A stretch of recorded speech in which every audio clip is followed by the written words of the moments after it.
এজন চতুৰ্থ বৰ্গৰ কৰ্মচাৰী ইয়াত এজন কৰ্মচাৰীয়ে এজন ছাত্ৰক মাৰিবলৈ অধিকাৰ কোনে দিলে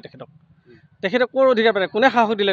তেখেতে বিভিন্ন ধৰণৰ কৰ্মচাৰীকো বোলে বিভিন্ন ধৰণৰ বেয়া ব্যৱহাৰ কৰে ছাত্ৰ ছাত্ৰীক দেখিব নোৱাৰে এইবিলাক বিভিন্ন ধৰণৰ অভিযোগ আমাৰ হাতত আহি পৰিছে আমাৰ হাতত আছে বহুতে অভিযোগ কৰি থাকে কিন্তু আমি আজিলৈকে কোৱা নাছিলোঁ তেখেতে এজন ছাত্ৰক যেতিয়া এটা বুকু চূড়া তোলা ফালি যেতিয়া চৰ বোকা একদম অপহৰণ মানে অপদস্থ কৰিছে মাৰিছে মানুহক এইটো কিমান লজ্জাজনক আৰু কিমান দুখৰ কথা ছাৰ আহিলৈ পিনে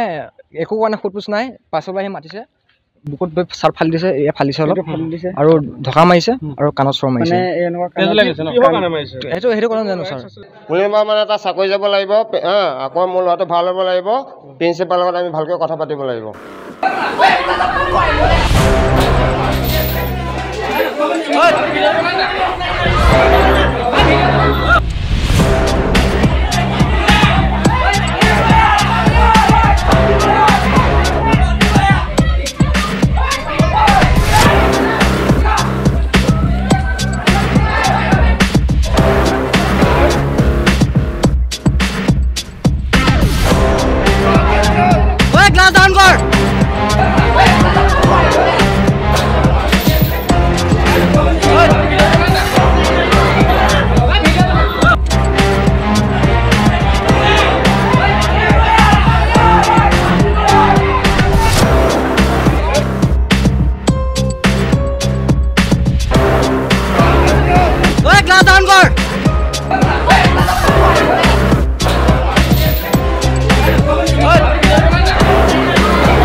এজন চতুৰ্থ বৰ্গৰ কৰ্মচাৰী ইয়াত এজন কৰ্মচাৰীয়ে এজন ছাত্ৰক মাৰিবলৈ অধিকাৰ কোনে দিলে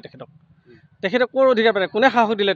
তেখেতে বিভিন্ন ধৰণৰ কৰ্মচাৰীকো বোলে বিভিন্ন ধৰণৰ বেয়া ব্যৱহাৰ কৰে ছাত্ৰ ছাত্ৰীক দেখিব নোৱাৰে এইবিলাক বিভিন্ন ধৰণৰ অভিযোগ আমাৰ হাতত আহি পৰিছে আমাৰ হাতত আছে বহুতে অভিযোগ কৰি থাকে কিন্তু আমি আজিলৈকে কোৱা নাছিলোঁ তেখেতে এজন ছাত্ৰক যেতিয়া এটা বুকু চূড়া তোলা ফালি যেতিয়া চৰ বোকা একদম অপহৰণ মানে অপদস্থ কৰিছে মাৰিছে মানুহক এইটো কিমান লজ্জাজনক আৰু কিমান দুখৰ কথা ছাৰ আহিলৈ পিনে একো কাৰণে সোধপোছ নাই পাছলৈ আহি মাতিছে বুকুত চাৰ ফালি দিছে এয়া ফালিছে অলপ আৰু ঢকা মাৰিছে আৰু কাণত চৰ মাৰিছে সেইটো কথা জানো ছাৰ কোনোবা মানে এটা চাকৰি যাব লাগিব আকৌ মোৰ ল'ৰাটো ভাল হ'ব লাগিব প্ৰিন্সিপালৰ লগত আমি ভালকৈ কথা পাতিব লাগিব আপুনি বিচৰা বাতৰি পাব কেৱল নিউজ 18 এপত নিউজ 18 এপ ডাউনলোড কৰিবলৈ স্ক্যান কৰক এই QR কোড গুগল প্লে ষ্টৰতো পাব এই নিউজ 18 এপ